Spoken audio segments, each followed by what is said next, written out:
The mission began as dozens had before, with formation flying and nervous jokes crackling over the intercom.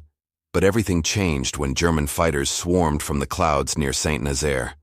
Flak exploded around Wolfhound with deadly precision, and a direct hit severed hydraulic lines, sending the bomber into a steep descent.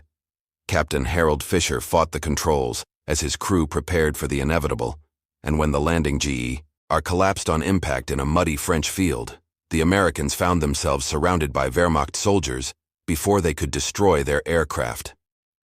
Within hours, the battered but largely intact B-17 was being examined by Luftwaffe technical officers who could scarcely believe their fortune. Oberst Edgar Peterson, commander of the Luftwaffe's testing facility at Rechlin, received word of the capture with barely concealed excitement. The B-17 had become a nightmare for German fighter pilots throughout 1942, its formations bristling with Browning 50 caliber machine guns that could tear a Messerschmitt apart at 600 yards. German loss. Were mounting with each American raid, yet high command still believed the bomber to be vulnerable if approached correctly. Peterson knew better. He had read the combat reports, seen the gun camera footage of fighters disintegrating under concentrated defensive fire. Now, finally, he would have the opportunity to fly the Fortress himself and understand exactly what his pilots faced.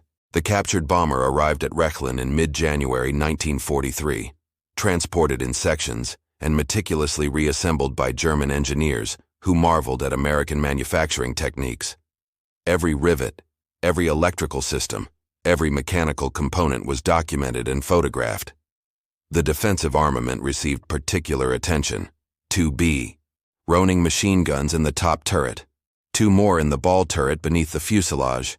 2 in the tail position, and additional guns at the waist, nose, and radio operator's position. The guns themselves were examined with professional respect. The Germans had nothing comparable in terms of range, accuracy, and rate of fire. According to historical documentation preserved in the German Federal Military Archives, technical evaluations noted that the American defensive positions provided nearly complete coverage around the aircraft, with overlapping fields of fire that made traditional fighter approaches extremely hazardous. Peterson assembled a test crew of experienced pilots and flight engineers, including Hauptmann Werner Baumbach, a decorated bomber pilot who had flown countless missions over England, and Major Hans-Georg Betcher, a former fighter ace turned test pilot. These men understood air combat from both offensive and defensive perspectives, and their assessment would carry weight with Luftwaffe high command. They studied American tactical manuals captured with the aircraft, learning proper crew positions, communication procedures, and defensive formations. The bomber was repainted with German markings and prepared for flight testing. The 23rd of February 1943 dawned clear and cold over Rechlin, perfect conditions for the B-17's first test flight under German control. Peterson climbed into the left seat with Baumbach beside him, both men feeling strangely exposed in the greenhouse nose that gave American bombardiers such excellent visibility. Behind them, German aircrew members took positions in the various gun stations, familiarizing themselves with the Browning machine guns and their charging mechanisms. The bomber had been given a German designation, KG-200V1, and as Peterson advanced the throttles, the 4 engines roared to life with a sound distinctly different from any German aircraft. The takeoff run seemed impossibly long compared to German bombers, but once airborne, the Fortress demonstrated remarkable stability. Peterson climbed to 10,000 feet and began basic maneuvers, testing the aircraft's response to various control inputs. The bomber handled more sluggishly than a Heinkel or Junkers, requiring constant trim adjustments, but it felt solid, almost indestructible. Baumbach scribbled notes continuously, recording everything from engine temperatures to control forces. After an hour of familiarization, Peterson returned to Rechlin satisfied that they could proceed with the real test, defensive capabilities assessment. The following week brought the critical evaluation. 6 Messerschmitt Bf-109 fighters from Jagdgeschwader 3 were briefed to conduct simulated attacks on the captured fortress, approaching from various angles and altitudes to test the effectiveness of American defensive positions. Hauptmann Franz Stiegler, a rising ace with 22 confirmed victories, led the fighter group. Stiegler had attacked B-17s before and respected their firepower, but like most German pilots, he believed that proper tactics and determination could overcome any defense. The test would prove educational in ways he never anticipated. The B-17 climbed to 20,000 feet over the Baltic Sea, with Peterson maintaining steady altitude while German gunners manned their positions.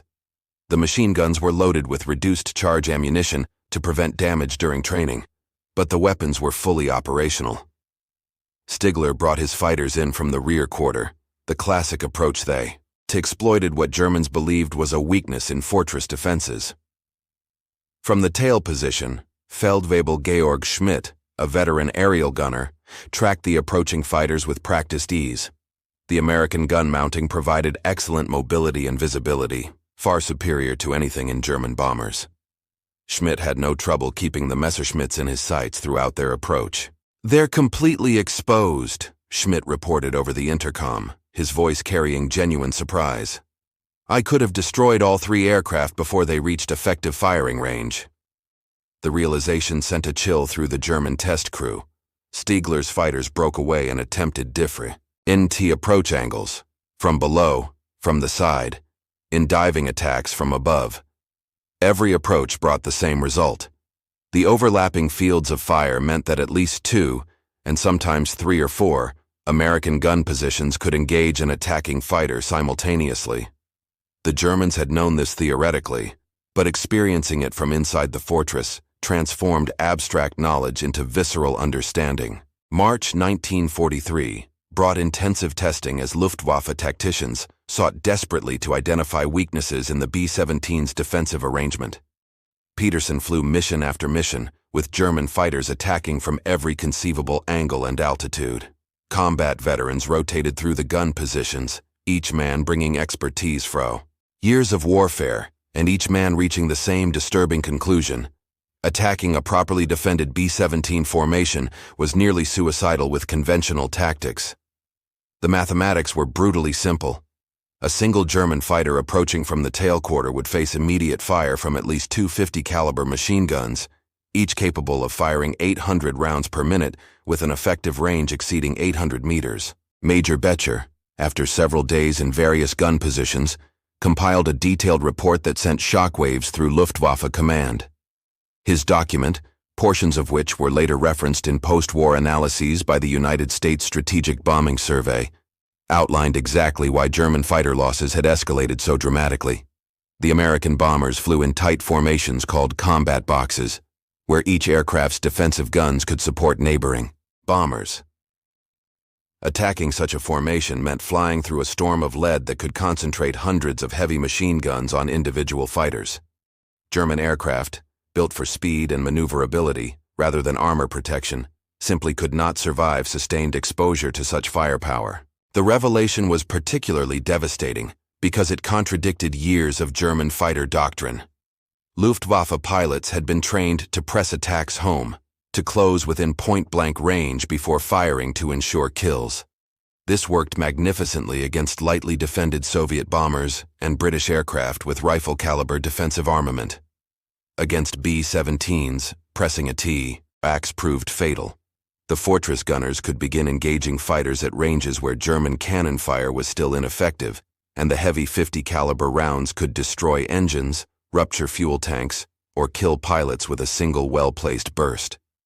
Becher documented dozens of theoretical engagement scenarios, and in every case where fighters used traditional tactics, the defensive advantage lay overwhelmingly with the bombers. Peterson ordered additional tests using live ammunition against target drones to assess actual destructive capability. The results confirmed everyone's worst fears. A single fortress gunner, properly trained and positioned, could destroy or severely damage multiple attacking fighters during a SEI-AL engagement. The American guns fired a much heavier projectile than German rifle-caliber weapons, and the armor-piercing incendiary ammunition could penetrate fighter armor with ease. German engineers examining the ammunition were shocked by its sophisticated design: a hardened steel core for penetration, an incendiary compound to ignite fuel, and a fragmenting jacket to maximize damage. No wonder German fighters were falling from the sky in pieces. Word of the test results spread through Luftwaffe fighter units like wildfire, though officially the information remained classified. Pilots who had survived attacks on American bomber formations nodded grimly when they heard rumors about the Rechlin tests. They had known, of course. Every man who had pressed an attack through that wall of defensive fire understood exactly how deadly the fortresses were. But having official confirmation from their own command was different. It meant the high command finally acknowledged what frontline pilots had been screaming for months. Attacking B-17s with current tactics and equipment was murder, pure and simple. April 1943 found Peterson and his team conducting even more specialized tests, focusing on specific tactical questions that German fighter units desperately needed answered. Could fighters successfully attack from directly ahead, where the fortress appeared most vulnerable? Could diving attacks from high altitude work? What about night interception or attacks through clouds? Every scenario was meticulously tested and documented.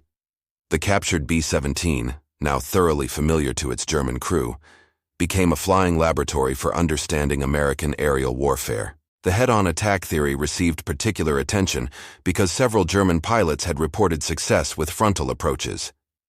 Peterson positioned the fortress straight and level, while Messerschmitt pilots made repeated passes from 12 o'clock high, diving toward the bomber's nose. Initially, this appeared promising. The fortress had only 2 forward-firing guns in the nose position, compared to 4 more covering the rear. However, German pilots quickly discovered that closing speed during head-on attacks made accurate shooting nearly impossible.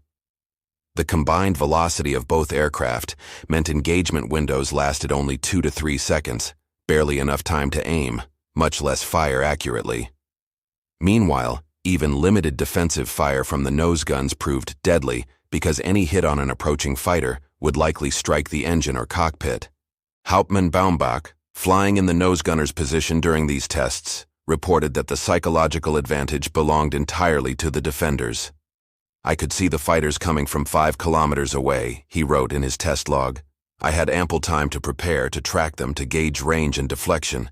The attacking pilot, by contrast, had to navigate flak, maintain formation with his wingman, watch for other bombers, and somehow aim his weapons accurately during a 3-second window while flying at nearly 800 kilometers per hour. The advantage is entirely with the bomber." His observation highlighted a fundamental truth that German tactical doctrine had overlooked. Defensive gunnery was enormously easier than offensive fighter attack. The Germans also tested the effectiveness of attacking damaged or isolated bombers, scenarios that occurred regularly during actual combat when mechanical failures or battle damage forced fortresses to drop out of formation. Even here, the B-17 proved remarkably resilient. The aircraft could sustain incredible damage and continue flying. Engines could be shot out, control surfaces could be partially destroyed, and the bomber would still limp homeward. German fighters attacking a lone fortress still faced its full defensive armament, and a desperate crew fighting for survival proved even more deadly than one flying in comfortable formation. Peterson personally flew several simulated crippled bomber scenarios, and in every case, the attacking fighters suffered unacceptable theoretical losses before achieving a kill. Night interception trials proved equally discouraging for the Luftwaffe. The B-17's defensive guns remained effective even in darkness because American crews used tracer ammunition to walk their fire onto targets. German night fighters, equipped with primitive radar and cannon armament, needed to close within 300 meters for accurate shooting.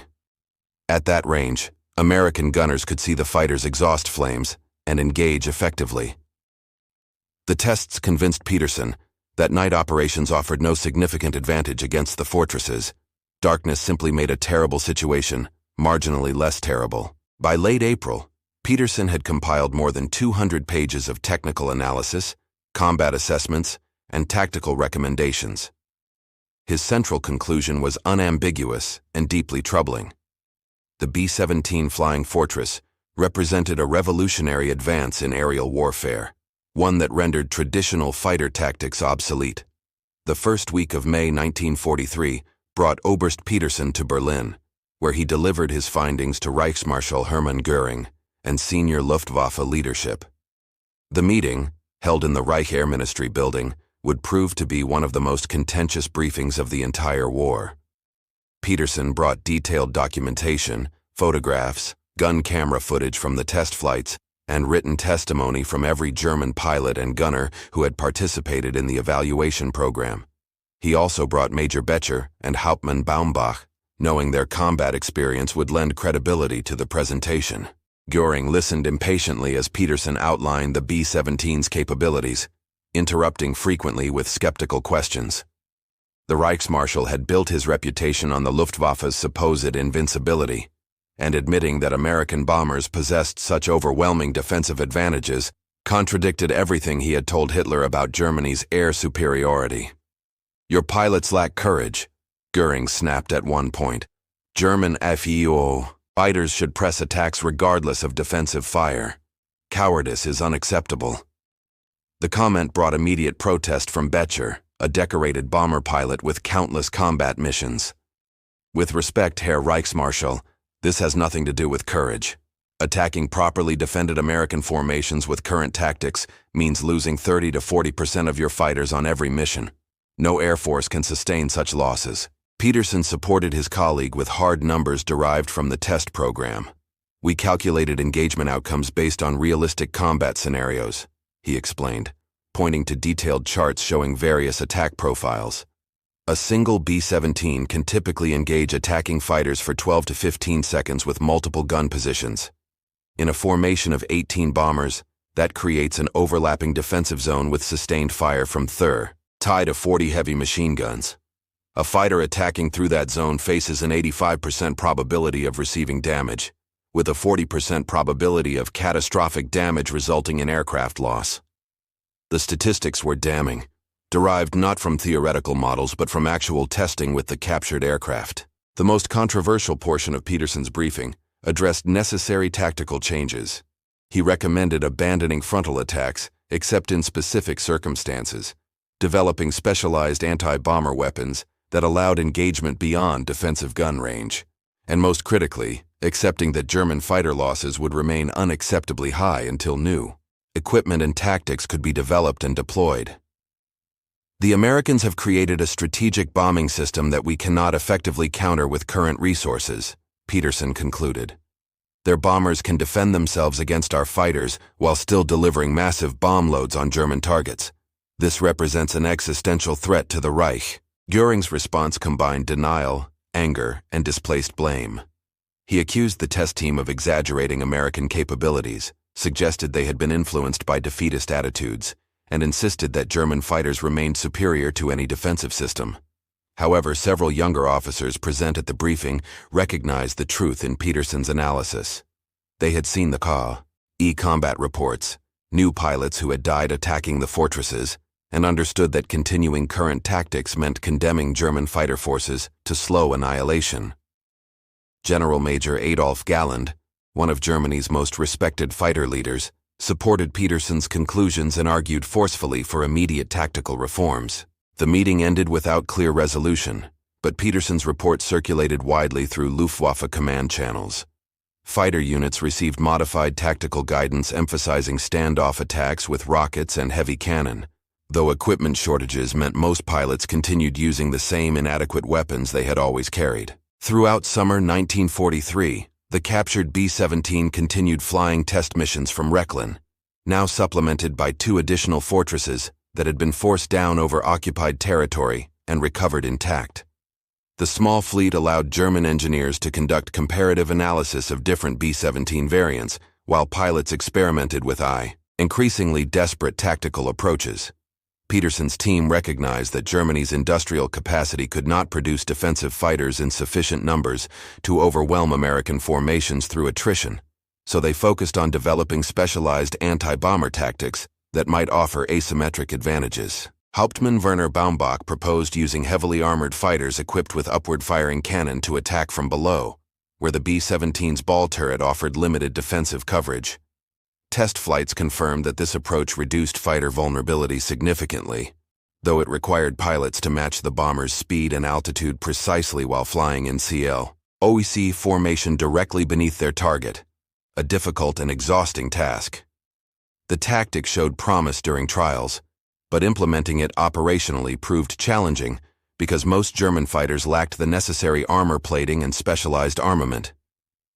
The few aircraft modified for this role achieved some success in combat, but never in sufficient numbers to affect overall strategic outcomes. German engineers also experimented with standoff weapons that allowed fighters to engage bombers beyond defensive gun range.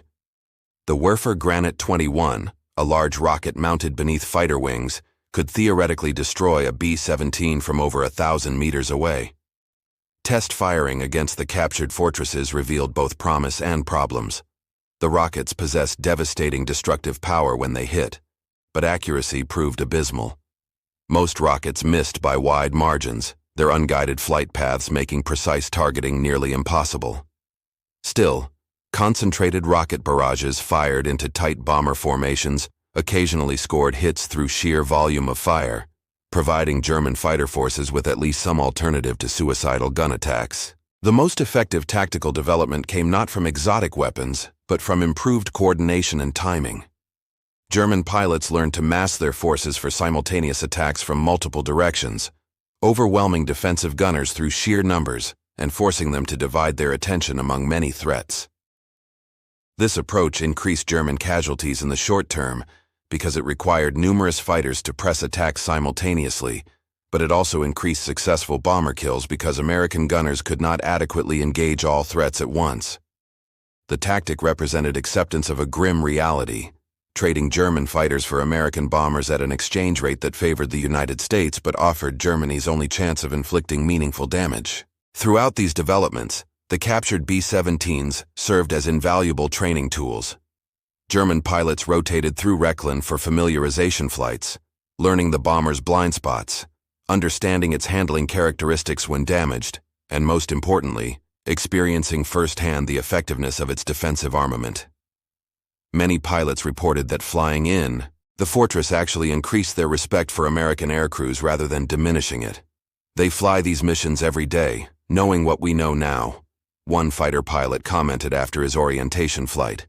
That requires extraordinary courage. The observation reflected a growing recognition among German aviators that the aerial war over Europe had evolved beyond their ability to control. By autumn 1943, German fighter losses against American bomber formations had reached crisis levels despite tactical improvements. The Luftwaffe was bleeding experienced pilots at rates that training programs could not replace, while American bomber production accelerated. Winter 1943 brought increasingly dangerous conditions to Rechlin as Allied bombing campaigns intensified against German industrial and military targets. The captured B-17s, now numbering 3 operational aircraft plus several used for spare parts, represented valuable intelligence assets that could not be risked unnecessarily. Peterson reduced flight testing to essential missions only, focusing primarily on evaluating countermeasures against new American defensive innovations. Intelligence reports indicated that later B-17 variants included improved tailgun positions and additional ammunition capacity, addressing the few weaknesses German pilots had managed to identify and exploit. In January 1944, tragedy struck the test program when one of the captured fortresses suffered catastrophic engine failure during a routine flight. The No. 3 engine disintegrated at 8,000 feet, sending metal fragments through the fuselage and severing control cables. The pilot, Major Klaus Fischer, fought desperately to maintain control as the bomber entered an unrecoverable spin. Fischer ordered his crew to bail out, and 6 men successfully parachuted to safety before the aircraft plunged into frozen farmland northeast of Berlin. Fischer remained at the controls attempting to steer the dying bomber away from a nearby village, and he died in the resulting impact. His sacrifice saved perhaps 200 civilian lives, and he was posthumously awarded the Knight's Cross for his final act of courage. The loss reduced Peterson's test fleet to 2 operational fortresses, and by spring 1944, Allied air superiority over German territory made further test flights increasingly risky. American P-51 Mustang fighters now escorted bomber formations deep into Germany, and they showed no hesitation in attacking any aircraft regardless of markings. The captured B-17s bore German insignia, but from a distance they looked identical to American bombers, creating dangerous potential for friendly fire, or rather, enemy fire that the Germans had no desire to experience. Peterson grounded his remaining aircraft except for essential maintenance flights conducted at dawn or dusk, when Allied fighters were less active. The final substantive test mission flew in June 1944, shortly after the Allied invasion of Normandy.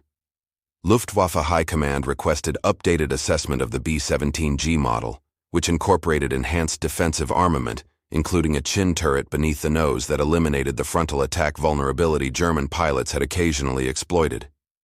Peterson obtained a recently captured G model that had crash-landed in Belgium, and his team conducted rushed evaluation before Allied ground forces could advance to threaten Rechlin. The results confirmed German fears. The improved Fortress was even more deadly than earlier variants, with no significant weaknesses remaining in its defensive coverage. Hauptmann Baumbach flew the final evaluation mission and wrote a melancholy report that acknowledged Germany's deteriorating strategic position. "The Americans have perfected their bomber," he wrote. "Meanwhile, we struggle to maintain aircraft and train pilots. This war in the air is lost." His pessimism reflected the broader collapse of German defensive capabilities in mid-1944. The Luftwaffe could no longer mount effective resistance against overwhelming Allied air power, and resources that might have been devoted to fighter production were instead diverted to jet aircraft development and other experimental programs that promised revolutionary capabilities but arrived too late to affect the war's outcome. In August 1944, with Soviet forces advancing toward eastern Germany, Peterson received orders to destroy the captured B-17s to prevent their recapture by Allied forces. He delayed as long as possible, hoping the war might somehow turn in Germany's favor, but by October the situation had become untenable. The remaining fortresses were systematically stripped of useful components, then burned to prevent their falling into enemy hands. The captured B-17 program concluded in autumn 1944, but its impact on Luftwaffe doctrine and tactics reverberated through the final months of the war and into post-war military analysis. Peterson's comprehensive documentation survived the war's chaos, and copies were recovered by American intelligence officers examining captured German records. The reports provided fascinating insight into how Germany's Air Force had perceived and attempted to counter American strategic bombing, while simultaneously confirming the essential soundness of United States Army Air Force's tactical doctrine. Post-war interviews with surviving Luftwaffe pilots revealed the psychological impact of the B-17's defensive capabilities. Men who had fought against the fortress formations described a unique type of terror, approaching those tight defensive boxes knowing that hurricane fire would greet them, understanding that survival was largely chance, accepting that most pilots would eventually be killed or crippled regardless of skill or courage.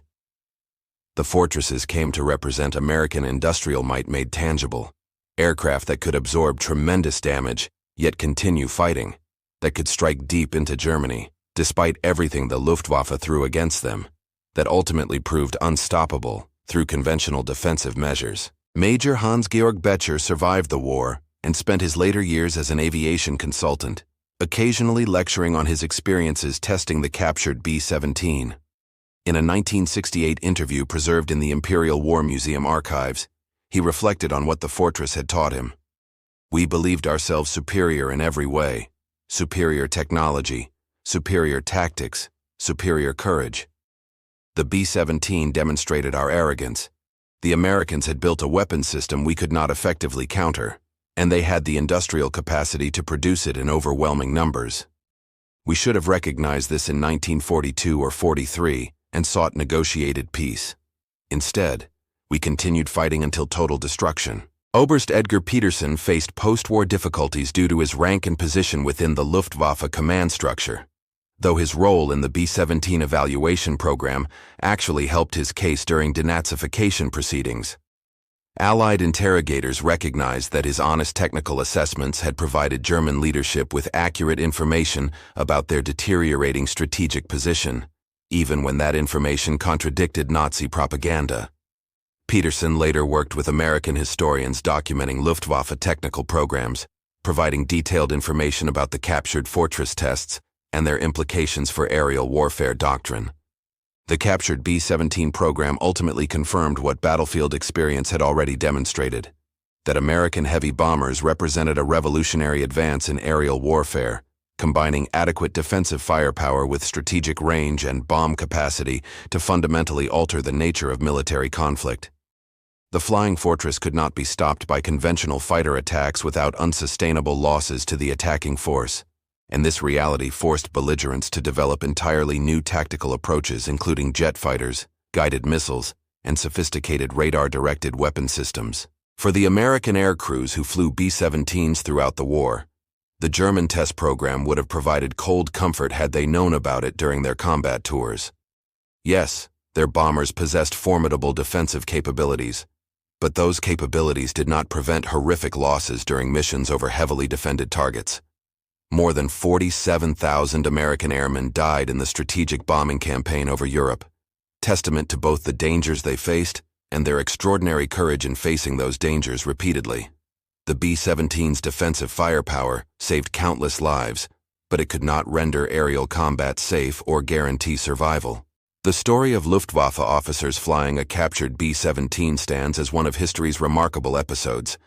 Enemies studying their opponents' weapons with professional respect, soldiers acknowledging the technical superiority of rival systems, and warriors accepting the brutal mathematics of industrial warfare. The German test pilots who flew those captured fortresses gained intimate understanding of why the American bomber offensive could not be stopped, and their honest reports to superiors represented professional integrity in service of unwelcome truth. Their conclusions echoed across the remaining war years. They had never seen defensive firepower like the flying fortress, and they had no effective answer to it.